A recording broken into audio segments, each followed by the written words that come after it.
অনেকই সুন্দর একটা গান, খুবই কঠিন, তারপর আমি চেষ্টা করছি।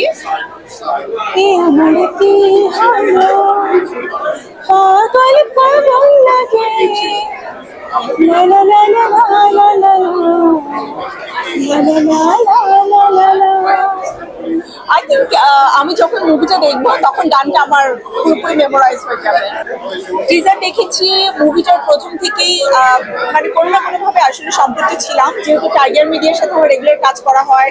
সিয়াম ওয়ান অফ মাই ফেভারিট, এবং আমাদের অ্যাক্টিং জার্নিটাও একসাথে শুরু হয়েছিল। তো সিয়ামের যে কোনো কাজই মানে একটা এক্সাইটমেন্ট কাজ করে।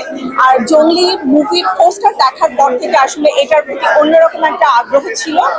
অ্যান্ড আই থিঙ্ক সিয়ামের ক্যারিয়ারে one of the best movie হতে যাচ্ছে জঙ্গলি। আচ্ছা, সত্যি বলতে আমি আজকে প্রথম দেখবো, because I was waiting for this day, যে যেদিন স্পেশাল স্ক্রিনিং হবে সেদিন অ্যাকচুয়ালি যারা অ্যাক্টিং করেছে, সিয়াম, বুবলি, আমাদের দিঘি, সবাইকে নিয়ে একসাথে দেখার মজাটা আলাদা। আমরা ঈদে একসাথে প্রচুর শোজ করেছি, তখন অ্যাকচুয়ালি কথা হচ্ছিল যে যেদিন স্পেশাল স্ক্রিনিং হবে আমরা একসাথে দেখবো।